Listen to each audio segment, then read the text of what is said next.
Hi there, my name's Jill Tiny. I'm from Collaboration Global, and this is our podcast, Being Human, Hidden Depths.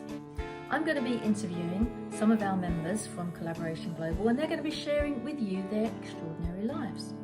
Although they would probably believe they're just normal, everyday, average humans, but they are extraordinary. A bit like you and me. We all have our story to tell. We've all been through difficult times, and we've come out the other end having learned an extraordinary amount about ourselves that we can share with others. So I think you'll find lots of things that will resonate with where you've been in your journey as well. I look forward to seeing you on the other side.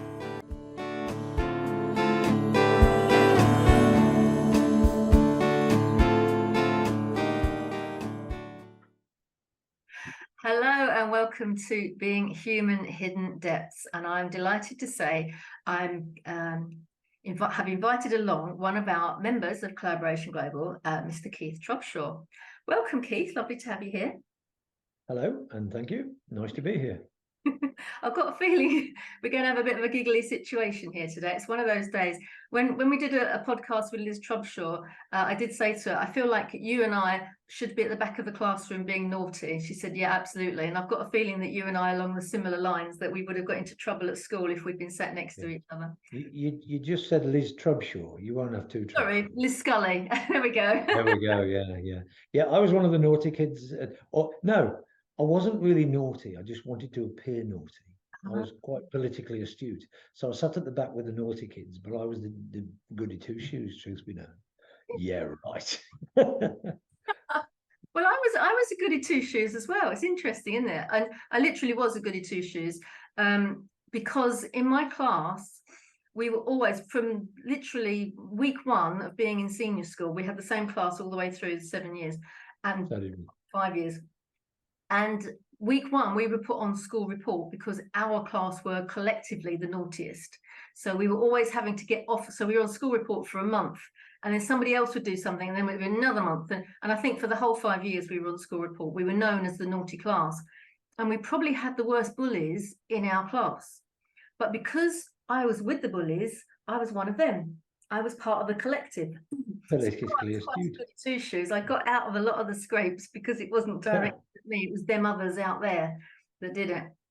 And yeah, we had the same reputation. We weren't streamed. Once we were in a class, we were in all the way through. And ours was known as the naughtiest year. I won't say the naughtiest class, but the naughtiest year.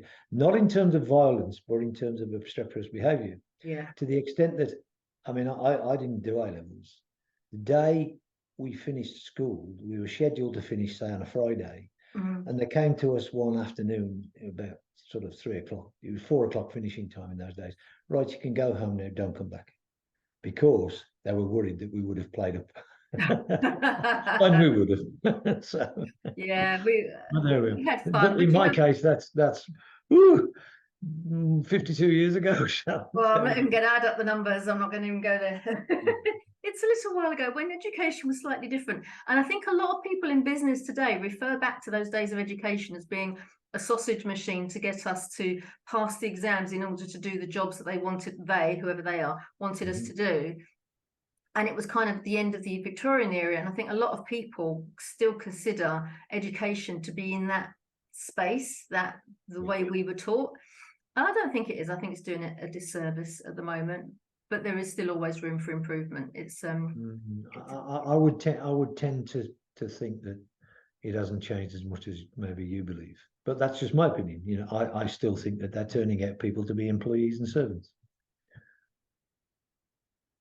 Interesting. I think that's a whole. Well, okay. That's where listeners. That's where we agree to differ. No, it's true. I think there is an element of that, but then there has to be, because maybe predominantly most people within that situation will want to be doing that, and there will be maybe the 5%, 10% that are entrepreneurial material. Yeah. So this brings us to where you are as an entrepreneur, as somebody that helps people in that journey. You look at your LinkedIn profile, for example, and you're talking about motivation, inspiration, mentoring. How did that come about for you? And when you left school, what was that? Into a job? Did you go into a job because that's what we've been meant to do, or did you go like, hang on, there's something else going on, I want to do something else? What was your journey? Tell us briefly your journey to where you Well, are. I went into a job because you had to get a job in those days. Yeah. But it was always with a view to working for myself. I wanted to be a millionaire. Oh, cool. Really. Me too. Funny that. Yeah, that's strange. And when we were at school, I went to a boys' grammar school, Oh, and you were expected in those days to become an accountant or an architect or a draftsman. Would you believe those things did exist in those days? Of course, I declared I wanted to be a millionaire and got laughed at, but you still got to get a job. So I got a job in an office, not because not because I wanted to work in office, but I didn't want to get dirty. So, and yet, as a youngster, I'd worked on building sites. I'd done all sorts of things, and my favourite job was working for a gardener, and it was muck spreading. oh, really? No kidding. And the reason why it was my favourite job is because I was all alone doing it in the middle of a sort of a 1 acre field with a wheelbarrow and a shovel and getting progressively more and more smelly. But I was away with my imagination thinking, this is what I'm going to do. I'll be doing this when I've got my own farm or whatever I was thinking. And so labour can be the stuff that dreams are made of, or it can certainly be the ground on which they're cast, if that makes sense. And then, so when I left school, when I went to college, and I woke up at college, and everything I was learning in business studies and then after accountancy and law and all this business was always with a view to, I can use that, and therefore suddenly it made sense to me, and I wanted to use it. And I was described by someone that we both know, and I'd never heard the expression, as a serial entrepreneur, and that's what I became, if you know what I mean. And everything I look at, you think, that's interesting. You could do this with that and that with that, and if you change it to this, that would be great, But it's always been, my journey's been one of, yes, I've had a job, but not for a very long time, apart from the odd interlude when I was down on my uppers, so to speak. But even then, it was just about to keep my head above water while I went into the next project. And also, you weren't above learning while whatever job you were doing. It was like taking the pieces of a jigsaw, and even muck spreading. It was like, this is my time when I can have a vision for what life could be like and what I'm looking for. So you didn't have to spend time doing that. That was your job, spending time thinking about your future. But it happened to be that you were, spreading the muck. Bear in mind, I was 14 years old at the time. It's probably illegal, that I don't know, but muck spreading as a 14-year-old. But I always used to wonder why, because gradually, you obviously wore Wellington boots and this and the other, but gradually the muck would work its way up your Wellingtons, then onto your jeans, and I always wonder why my mother made me get undressed in the back garden. She let me in the house. I can't imagine why. But and now they say that the two things that can go straight to feelings, otherwise every feeling you ever had is preceded by a thought, are music and smells. And when I smell chicken manure, it takes me back to when I was a child. But there we go. But sometimes you get a shovelful and it'd be full of mice. Oh, it's a nice warm place for them to nest. That's interesting, isn't Might be it? a job. So when you were working and you realized this is not for me, I'm going to do this for myself, did you start a business from scratch, or did you go in and take over somebody else's business? No, when I was working, and I didn't realize, I already knew it wasn't going to be for me. I already knew that everything I did was an angle to setting up a business. My first venture, this is in the book I wrote. My first venture, I decided that back in the day there were two publications. One was called Market Trader, both in W.H. Smith's, and the other was called Exchange and Mart. Right? That's the eBay of its day. And I realized that if I looked in Market Trade or wholesale or something, I could find things that I could sell in Exchange and Mart. So I found some products, spent all the money I'd got, which was probably only about 25 quid, which was 3 weeks' wages in those days. And I made my way to this wholesaler, made up a business card. This is what I was going to be called, etc. And I bought 5 of these items. Right. and I put them onto exchange and market and waited till the orders come in. And I got one order. The rest I've still got somewhere. But and shall we say I made a slight loss, and that was a lesson in real. Well, it made me realise that just because you like something, Keith, nobody else will.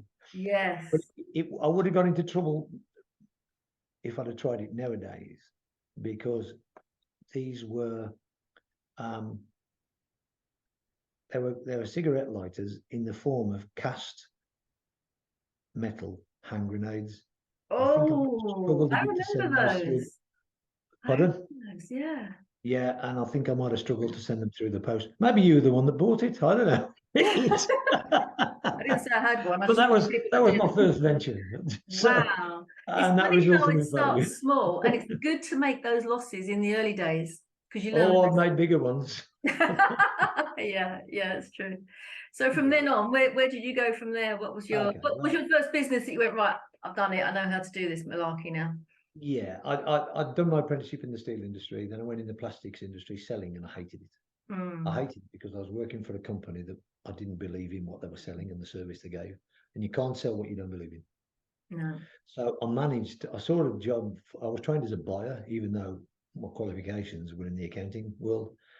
And I saw a job for a buyer in a small company, and it was a steel company, and that was my background. So I applied for the job, was interviewed by the chairman, and his name was Phil. And I said, look, and this is me, what was I, 23, 24 years old. Look, Phil, if you want somebody to say yes, Phil, no, Phil, 3 bags full, Phil. That's a mouthful, isn't it? 3 bags full, Phil. Don't employ me, because if I think you're wrong, I'll tell you just what I wanted, he said. Okay. And most managing directors are the same, they love it if somebody's honest with them. When I was finally honest with him, he sacked me. But no, he didn't. He didn't. But that's what they show you the door. But I got the job, and after a week, I thought, wow, because it turned out to be the general manager of a company, and I thought, I'm learning here. Now I've got something I can get my teeth into. And then eventually, I sort of set up on my own, and I had £300 and an old Austin Maxi. Oh, yeah, and set up in an office. Yeah, and you had to wait days for the phone. I had one desk and no phone. I just sat there. But just slightly before that, the night after I'd left, the night before I started my business, was the 1st of May, 1980. I don't know whether you have to edit this bit out. You're worried now, aren't you, Jill? I sat at home on the toilet, right? Yeah. Because every newly managing director has the best thoughts on the loo. Okay, well, I think so. I do. I sat on the loo and thought, what the hell have I done? I've got no orders and no money. Yeah. All I got was faith that it'd work. And it did. So I did okay. So that was the first part of the journey. And then, do you think you were jumping in with blind faith of like, I'll make it work? Or did you think, actually, I've got a good idea and I don't see why it won't work? What did you have a faith in yourself, or were you just like, yeah, if it goes, it goes. If it doesn't, it doesn't? Well, the word faith has always run through all of my business ventures, and I don't mean faith in the religious sense of the word. Some of my team or staff, whatever you want to call them, you say, you come up with this idea, but how do you know we can do that? And I used to say, I've got faith. And when that faith deserted me, when in the back of my mind I was thinking, it might not work, it didn't. Right. But always, when I had faith it would work, it did, without exception. It's like that expression, isn't it? Or that saying, if you think you can or you think you can't, you're right. Yep, absolutely. So long as you've got that, and I don't know about, I've said this many times on this podcast, when I've had an idea and I can visualize it, that goes to that, and then and I can see myself doing that bit, and then somebody else doing, I can see it very, very clearly. One, I know it can happen, and two, I know that I can do it. So therefore it will happen. Who was it that if I can't visualize it, I'm like, no, this is not going to work. So I don't even go down that road. Yeah. Who was it that wrote what the mind can conceive and believe the mind can achieve, or something? I don't know who it was. Anyway, it was pretty profound. So, but it's true. So journey-wise, that's where it started, and made a lot of money, spent it, lost a lot of money, hadn't got it to lose, started again, did it again. You're the perfect example of that story about the millionaire that didn't make his first million till he was 50 and he lost it by 51. And everyone's like, oh no, he says, no, it's okay, it's fine. I know what I'm doing now. So then he Yeah, had his next 5 million by the time he was 54, and he lost that. And then he's like, no, it's okay, I know what I'm doing now. Before he that's was me. 60, he was a billionaire. It's that kind of, I'm not a billionaire. no, I'm not yet. 68 tomorrow, I hasten to add. No, yeah, I managed to lose it 5 times. 5 times, wow. 5 times. Yeah. Took me a year to get over the first one. It took me a week to get over the last one. Because, and here's what I thought was pretty profound. I was not a happy bunny when the last time happened. And the last time happened because of governmental changes. It was for once, okay, I'll say it wasn't my fault, but of course it was because it was my business. But nonetheless, when the tsunami hit of your business going from a valuable piece of asset, if you like, down to zero, I was sort of licking my wounds, etc. And then I thought, come on, Keith, you've been a mentor and you've helped people, and you got to practice what you preach. Yeah. The glass isn't half empty, it's half full. And then I read something. And what I read was this. It said, the glass isn't half full, it isn't half empty. The glass is refillable. And I think that's brilliant. And there's I don't know if it's Chinese or Japanese saying, fall down 7 times, get up 8. And I love that. I love that, you know. And so it took me about a week, and then I thought, oh, come on, get off your backside. You've done it before, you do it again. Yeah. So. And what did you do differently the next time? Can you see things that are running through each time? You're like, okay, that's what happened, or were they things beyond your control? No, nothing's beyond your control. That's an illusion. Everything's in your control. So first of all, you take responsibility, which I always did, to be fair. Never blamed anybody else. But I think, what did I do differently? The answer is not enough differently.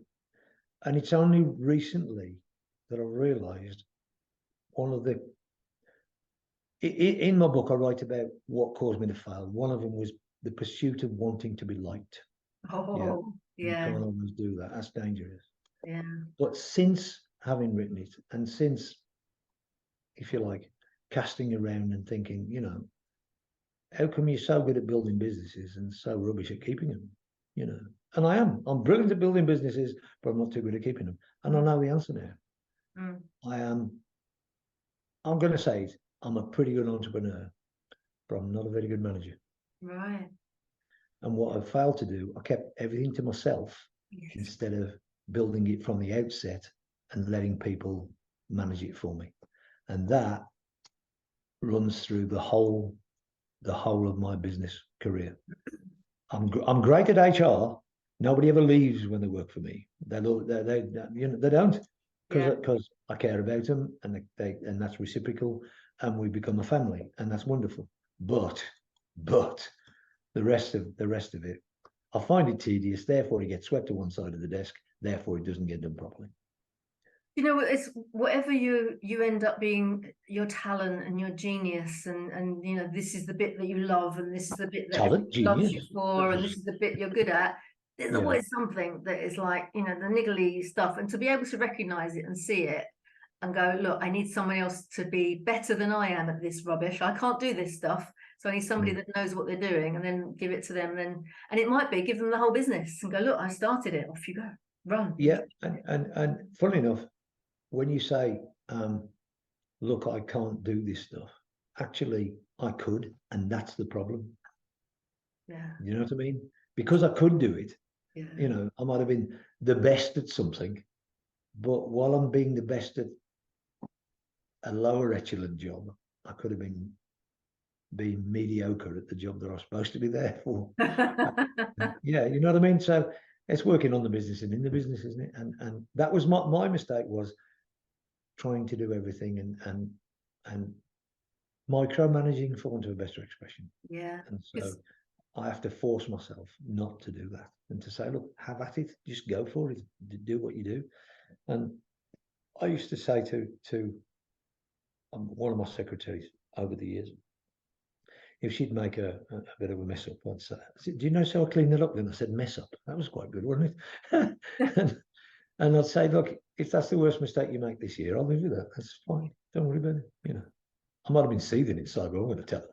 So no, But but you everyone's going to can't. mess up, you see, and if you're going to No, rub but, their nose in it, it's not going to work, is it? Because they well, feel just as bad because yeah, they've messed up. So the fact that they've yeah, come clean and told you, you'd rather that than them try and brush it under the carpet yeah. and You deny you it. create the environment whereby people aren't scared to come and tell you the truth, and Yeah. that's that. If I stand up and talk about anything in terms of staff engagement, etc., that's one of the things I'll talk about.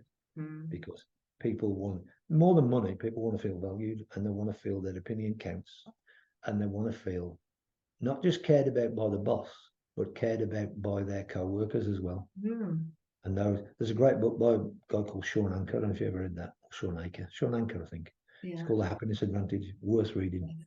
Yeah. I think, and I'm going to credit him with this. He was the guy. He was a Harvard professor, and he was the guy that started the most popular extracurricular course at Harvard, which is a happiness course. Right. There's a waiting list to get on that, and I think he was the guy that started it. Yeah. Oh, perfect. And there's a poster behind me. You probably can't see it, and it says "Smilers win." Smilers win. Yeah. And if you can make the world a happier place, then that starts. They say it starts at home, but it also starts in the office and in the factory and in the shop. I went to a seminar the other day, and we were looking for. It was in the NEC in Birmingham, and we were looking for the Vox Conference Centre, and we knew which building it was in, but not which floor it was on.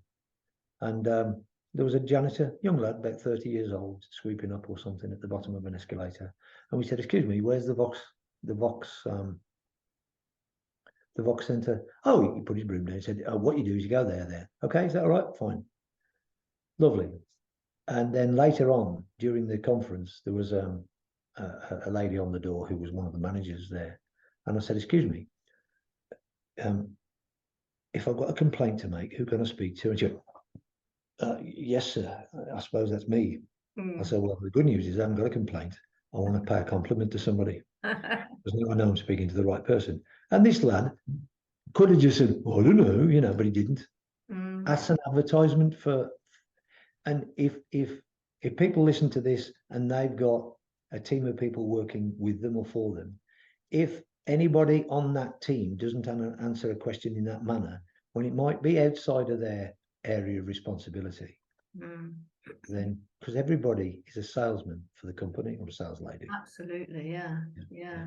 Simon Sinek tells a story, doesn't he, about how he was at a conference or somewhere as well, and there was a very fancy hotel, and there was coffee being served in the foyer. So he went to get coffee from the foyer. He said barely got eye contact with the person serving it, and then at lunchtime he was off somewhere else. And there was another hotel where his friend was staying, so he went to meet his friend, also this guy doing coffee.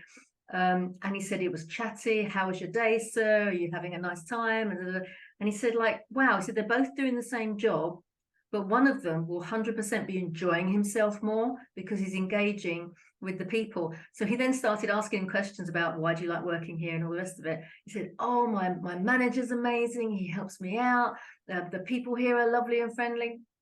But half of that is because he's enjoying it, but he's the same as them. So it's like goes to like. But where the other guy feels like he's in this posh environment, this kind of like high class hotel. So he was getting it done, just being efficient. Efficiency was the main thing. So you could see what the values of the different places were by the people within that you interact with. And it all filters on that poster behind me, and it says from everybody, from the janitor all the way down to the chairman.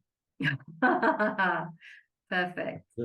Yeah. So and it's true. So the guy who was unhappy, the barista, if you want to call him that, it was unhappy. Just look at his manager and look at the environment in which they work. That'll tell you why he's unhappy.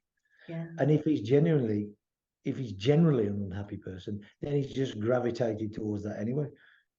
That horrible environment. It's all a choice, isn't it? It's all a choice that we can make daily, whether we choose to engage with the road sweeper or we choose to engage with the royalty. It's our choice of how we behave and how we attract people to us. Do you believe in the law of attraction and sort of? Oh, I've got a story about that if you want. Go on then. I thought you I might. used to call before The Secret came out, right? I used to call it the law of expectation. I've since read that other people called it that years ago. Oh, And when I was young and I just started the business, I'm going to reset myself here. When I was young and I just started the business, this is well before the days of the internet. This is 1980, right, or 80, maybe 81, I don't, something like that. Anyway, there was a full page advertisement in the Daily Mirror, and it was a book called The Lazy Man's Way to Riches. And it was £6 or something, which was a fair few bob then. And I thought, I'm having that, you know. So I bought this book, and it said about, and the strapline was, people are too busy working to make any money, right? And so it said that what you have to do is you have to write all your goals down in the present tense, you know, the way that it does. Write them on a piece of paper and keep it with you and keep reading it. I'm paraphrasing, but that's basically what it said. So because all of my goals were, shall we say, somewhat on the high end of the spectrum, right? I decided I was going to do it. And every day, every morning, every night, I read these goals. And when I got a chance, furtively, I'd have a quick look. And they were in a tiny notebook. Yeah. And of course, the way of most things, the notebook gradually got lost and consigned to the back of a drawer. yeah. Years later, I found it. Mm. And every one of those goals I'd achieved, except one. Oh. And one of the goals, like when I was muck spreading, was to have and live on a farm, right? And I didn't get that. But where my wife and I live, everybody thinks it's the farmhouse, but it's all the joy of the farm, but not the aggro. So you might say I've achieved that as well. But yeah, and so I'm a convert to these things because walking proof that it worked. And some of these things were totally outlandish, but looking back, every one of them was a tick. I love those stories. Yeah. Yeah. And whether it's, I mean, I always say it's like, you know, I don't necessarily know how electricity gets generated and comes from the power station all the way through those little cables. It comes out of the plug socket. But you know what? I still put my plug in there and expect my hairdryer to work. Yeah. You know, so you don't have to know the wheres and the whys. And it's just like, give it a go. Try it. See what happens. And the people want to, if they want to laugh and call it woo-woo, that's their choice. That is their choice. It probably is woo-woo, but what's wrong with woo-woo? You know, if it's going to work, no, I don't really care what you call it. They might call it woo-woo and, shall we say, pour scorn upon it, but they don't realise that they actually practice it anyway. I'm sure I'm going to miss that bus, and they do. You know, so it's like my wife. She's not very much into that, but I'll tell you something. She always gets a parking space. She's got faith that she will. You know, always, no exception. It's having that faith, isn't it? I read a book once by Dr. Fabio Mancini, who's a chiropractor, and he talks about the power of self-healing. And he says it doesn't matter what modality of healing you choose, whether it's conventional medicine or the witch doctor, or you know, you do what your auntie says with the herbs and all the rest of it. He said, if you believe in it, if you believe it's going to work, you're halfway there.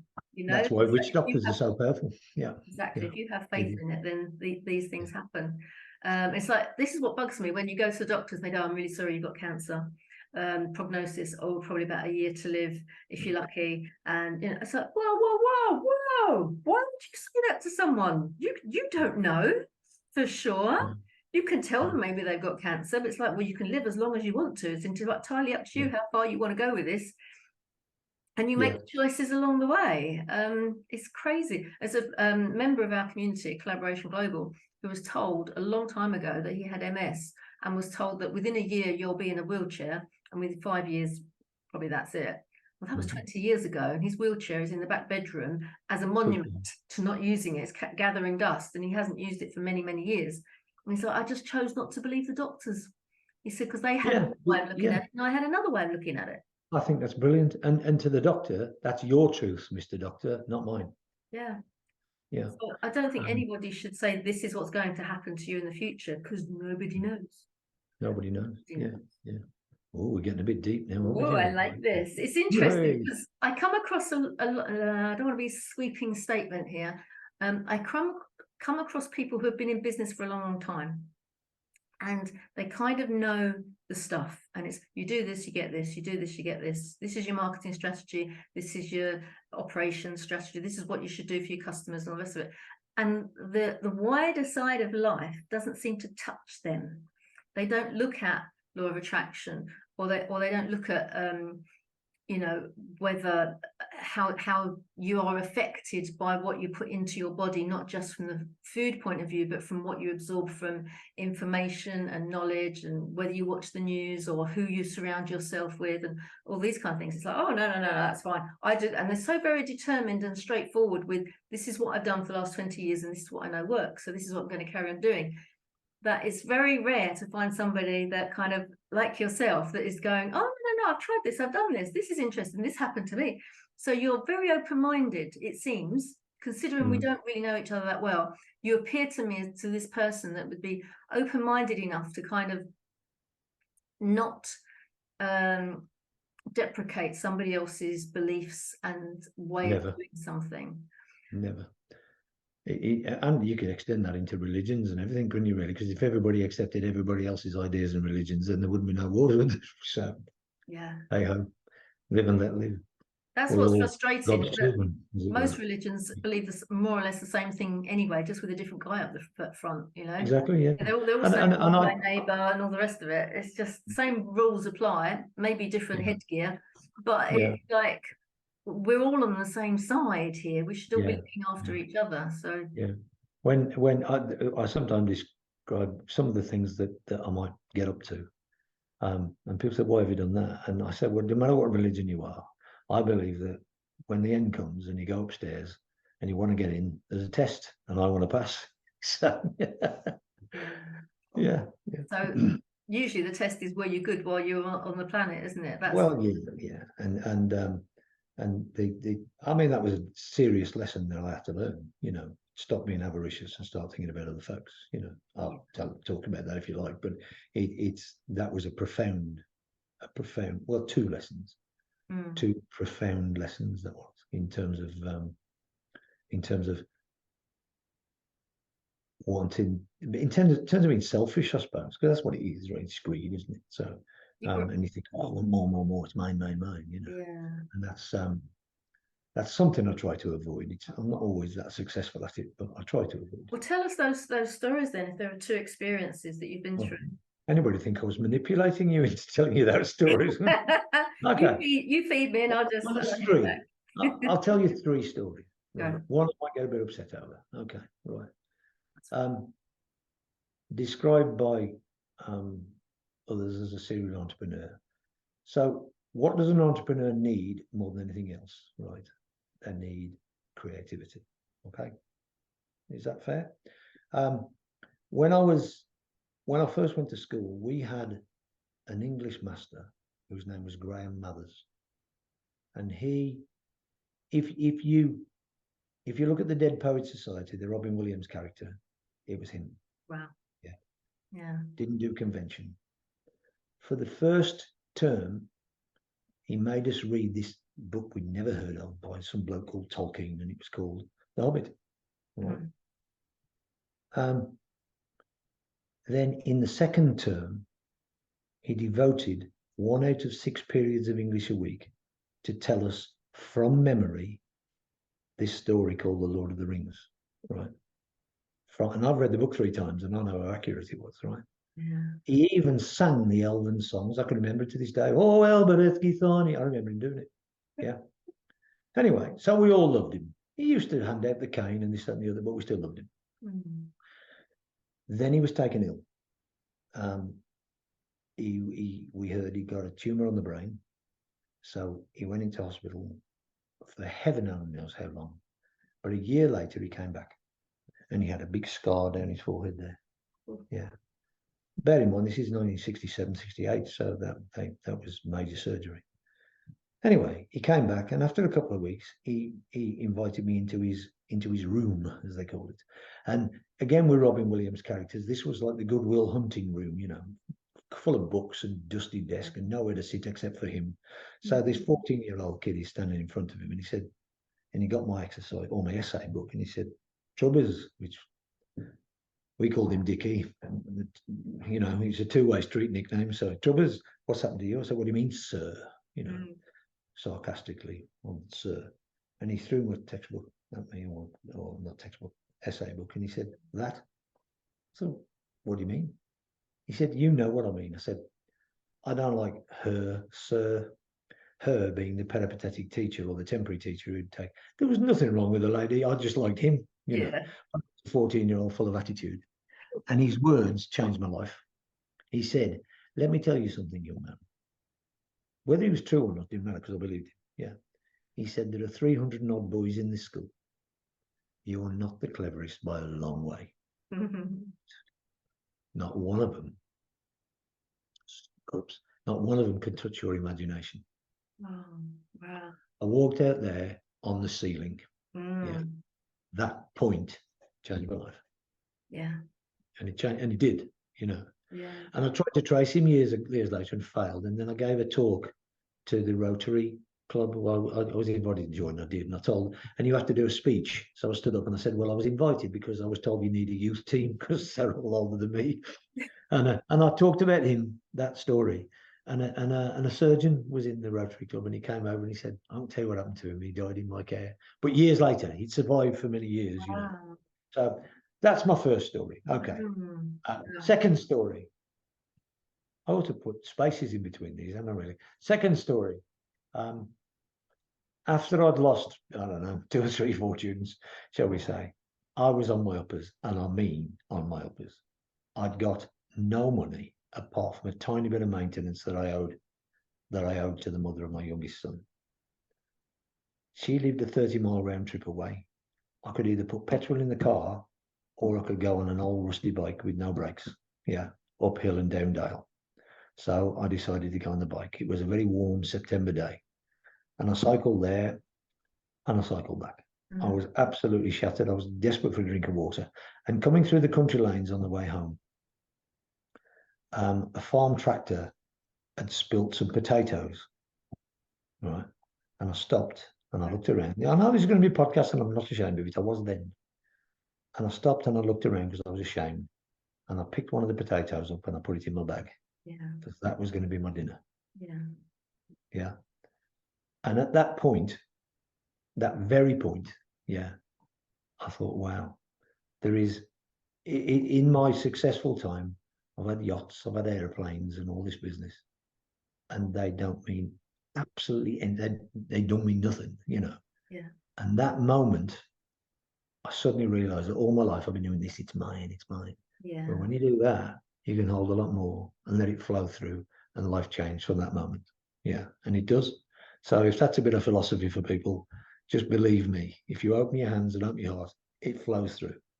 That's beautiful. Final story. Right. I've got lots of stories, but I'll tell you one more. So we were doing okay business-wise. And I've got an opportunity. I've got to go to Glasgow. And I've got an opportunity to see a potentially very good client in Liverpool. So I thought, well, I'll drive, call in at Liverpool, then carry on up to my hotel in Glasgow. So I drove up to Liverpool, got there around lunchtime, and his office was near Lime Street Station. So I had to park in a side street. And as I parked the car, it was in quite a narrow, quiet street. And I've got to get out and go and feed the meter. And a young lady, maybe 24, something like that, called out, I won't do the Liverpool accent. Have you got any change, mate? She said. And I said, sorry, I haven't. And I went up and I fed the meter. And when I came back, I'd still got some change left. So I crossed over the road and bent down to talk to her, to give her the money. The reason I bent down to talk to her was I always remember Mother Teresa saying, make somebody feel they're not alone. You know, don't just throw the money in the pot. That's not right. So I bent down to speak to her and I said, why are you here? She said, what do you mean? I said, well, it's really quiet. You're not going to get much money, are you? And do you know what she said? She said, I'm ashamed. I'm ashamed. And a single tear came down her face, just one. Yeah. And she told me she was saving up for some clean underwear. Right. That kid, sorry, I got upset. She got nobody, no one. And that night, in my hotel room, because I don't drink, so I'm lying in my hotel on the bed, looking up at the ceiling, waiting for tomorrow, you know. And it suddenly hit me. That's why I'm on this planet, because that shouldn't happen. Yeah. Whether it's homelessness or whether it's kids starving or education or thirsty or whatever, shouldn't happen. Should not happen. So that's the reason I'm on this podcast. That's why I write my books. That's why I do what I do, because we all want to make the world a nicer place. Wow. There you go. That's beautiful. And it just, what you spoke about, opening your hands and letting everything flow through you. You know, we all have this talent that if we share the talent, we can attract more income, more supplies, more value that we can share with as many people as possible. And, you know, as I've spoken to you in the past, that's what Collaboration Global is about. It's like, let's bring clever people together to support each other, to grow their vision, their spirit, their entrepreneurship. The possibilities then become endless, and the more and more people we can help. And when I was a kid, many years ago, we used to sing a song when I was about 4 or 5. Love is something if you give it away. I don't know if you remember it. It's just like a magic penny. Hold it tight, you won't have many, but lend it, spend it, and you'll have so many they'll fall all over the floor. Because love is something if you give it away. And, you know, from 4 years of age, I've remembered that to a bit older. And it's so true. The more you can help someone, because we get the riches in return. And even if you get literally nothing in return, you get the, oh, I did a good deed today. And when somebody helps me, I say to them, say somebody's held a door open for me, or somebody's helped me with a suitcase on the tube or whatever. I said, that's your good deed for the day. Thank you. And they're like, oh, okay. And it's like, they feel, you can see them feeling better about themselves just for doing something really simple that a lot of people had gone straight past and not bothered, not done anything, but they were the ones that stopped. Like you with that woman, you were the one that stopped. So your story is about your teacher and all the things that have happened to you. She will remember you for that reason as well. The fact that you were the one that stopped. You weren't able to help her in the beginning, but you remembered her and you came back and you stopped. And if everyone could have an ounce of that, it would make a difference to so many people. Yeah, I think if people hear what we're saying, and by the way, folks, the reason I'm on here and I'm a member of Collaborative Global is Jill outlined everything that she stands for, and it's the same. It's the same. We're twins in that sense. Yeah. So more power to you, Jill. I think if let's say non-believers say, okay, no, I'm going to try this, I'm going to give away, and then they stand there waiting for it to come back, that's not going to happen. You know, it's got to be genuine, altruistic. If it comes back, it comes back to you, but it will. But if you give in anticipation of receiving, then nah, it don't work that way. And that goes back to what you were saying at the beginning about writing in your notebook what you wanted out of life. And then your heart has led you, and you've gone to all different places, and you find a notebook and go, oh, wow, I do that as well. So, you know, people say you've got to write down your goals. You've got to set out your goals, and then you put in an action plan, and then you go through all the steps, and then you get your goals. I'm like, oh, this sounds like hard work. I don't want to do that. But I will write down my dreams, my aspirations. What if we could do that? Wouldn't that be great? And I'll write that down, and I'll fold it in a piece of paper, and I'll put it somewhere. And then when I'm meant to, I find that piece of paper, and I look at it and go, oh, that's interesting. Got that. I haven't done that. I'll put that on the next list. And it just, because you're going out to help people, that's your focus, not the stuff you want or the, you know, the big house or the fancy car or whatever, although that often happens as well. It's the people you can focus on. The more you help, the more comes back. And that's part of what Collaboration Global is about as well. When we have enough members, there will be a surplus of money from what we actually need to run the organization to what's coming in. And to me, that's a foundation. That's money that can come in. So one day you'll say to me, Jill, I've done my pro bono work this year, and I've got this charity to do some stuff for, and I haven't really got the funds or I can't. How much do you need, Keith? You go, well, and that's exactly what my Lonely Seed project does. That's why we're twins. Exactly. And knock yourself out. And because I went with a group of people once, and I've told the story before as well, cap in hand, to get funding for a group of people that we were going to help in Hackney to support them to become entrepreneurial and to kind of get that spirit going in that area. Group of young people, and because we couldn't get the funding, 5 of them walked away. And I was like, but they still need help. Why just because we haven't got the money, we must be able to do something between us? But it all went like that because there wasn't anyone to give that money to. So I'm like, I don't want to go cap in hand to anyone, thank you. I'm going to create something that we can just say, knock yourself out, go and do the good work that you're meant to do. Money shouldn't be a barrier to anything, and that's why it's frustrating. All right, I'm getting on my soapbox now. Yeah, well, that's what podcasts are for. If maybe, I don't know. Tell me, I think. Go on. tell me about this book that you've written. What is it? Oh, who's it for? right. And what made you write it? Okay. Right. Well, it turned out to be a bit of a biography. Most so-called business books, they tell you solutions to problems, and then people get a TED talk and this, that, and the other. So if there are 5 people on the TEDx talk, and I'm the last one, shall we say, the first 4 people would present a problem and then present a solution. Right. I'm just the kid with a bloody nose. Right. I've walked that path. I've got the battle scars. But what I have done is I've found out where the rocks and pitfalls are that can bite the unwary rather. So if you like, all I have is a torch to show the way. And it's some of it's, don't do as I did, do as I say, But just here's what worked for me, here's what didn't.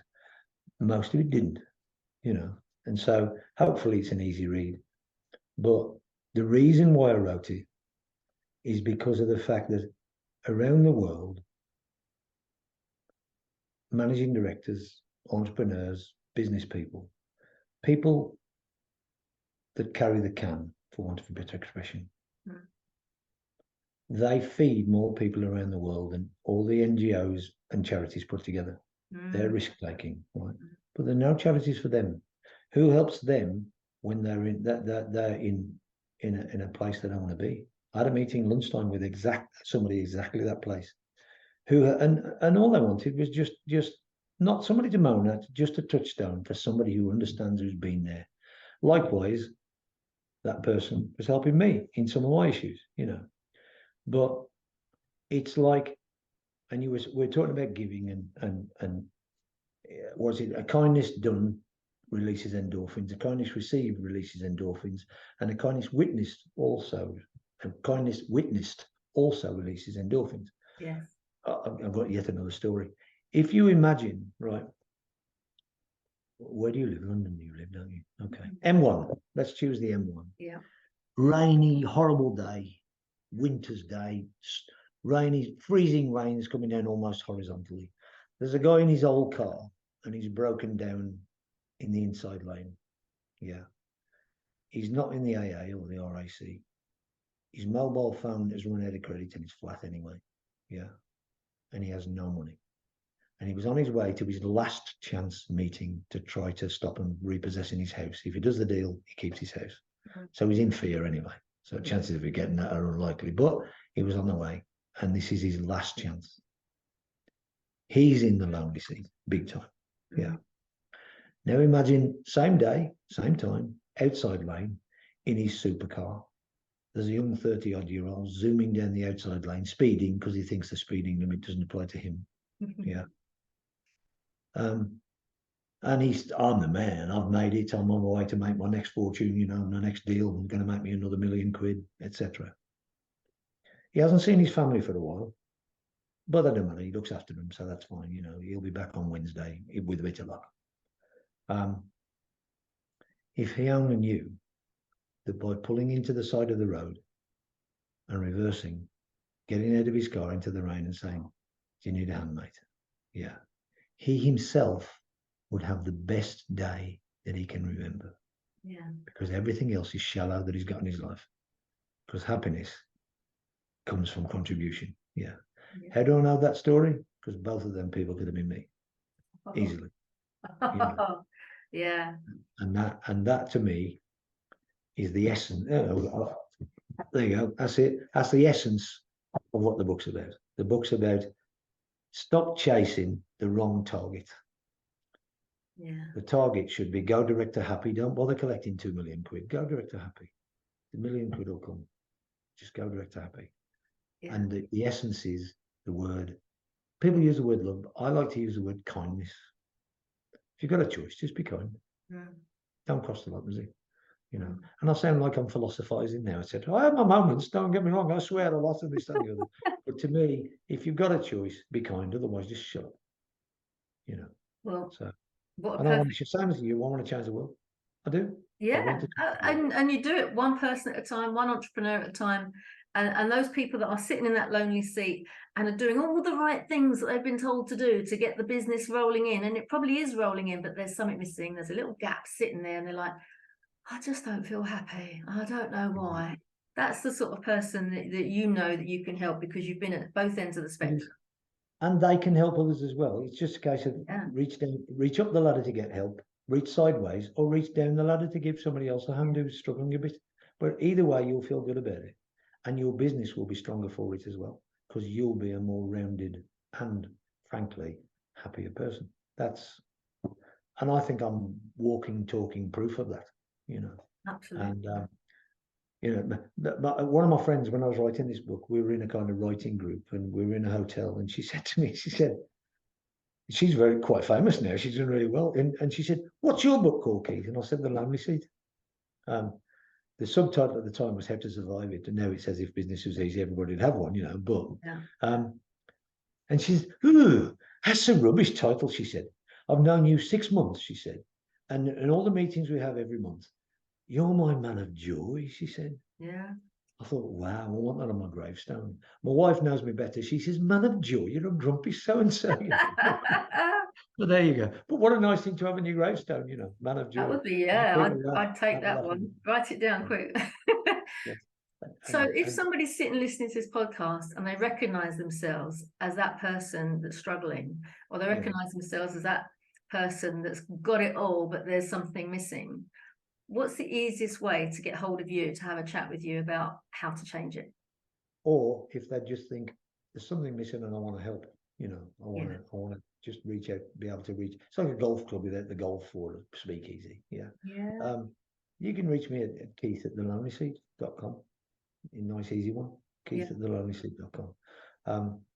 And if it's just a chat, if it's joining whatever we decide to put together, because it's early days, we haven't decided. I want to create mastermind groups as well, because I've been in very expensive coaching classes, but the value sits in the mastermind group. That is to say, after the event, when we're all in the bar, and I don't drink, but nonetheless, we're all in the bar, and then you're talking peer to peer. And when you get a bunch of entrepreneurs together, the whole becomes much greater than the sum of the parts. Absolutely. And those, I would argue, are the most powerful people in the world. Yeah. Because they run businesses. The potential is massive, isn't it? I think what will probably happen is when that group, in connection with Collaboration Global, gets up and running, we'll do another podcast to kind of explain complexities of what's possible and what we've kind of created, what you've created within that. So I'll interview you. And that'll be a nice excuse for us to have another natter. I love it. Yeah, it will, yeah.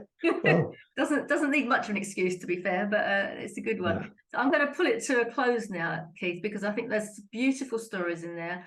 I love that.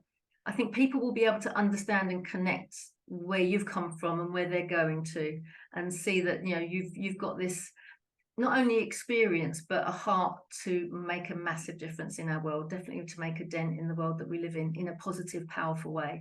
So I hope they've enjoyed that.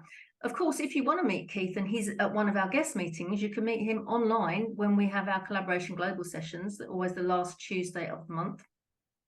You can just go to collaborationglobal.org and you can book in there, or find us on Eventbrite and look for Collaboration Global. And they're free, but we've got an awful lot of members who have got the same heart as Keith, who would love to meet you, and you can help us as much as we can help you. It'd be lovely to see you there. Thank you again for today, Keith. I've really loved your stories, but also loved the fact you've been so honest and open with us. And I'm so excited about where the book's going to go, where The Lonely Seat is going to take all of us going down the road, and see what difference we can make. So thank you for being here. Absolute pleasure. Take care.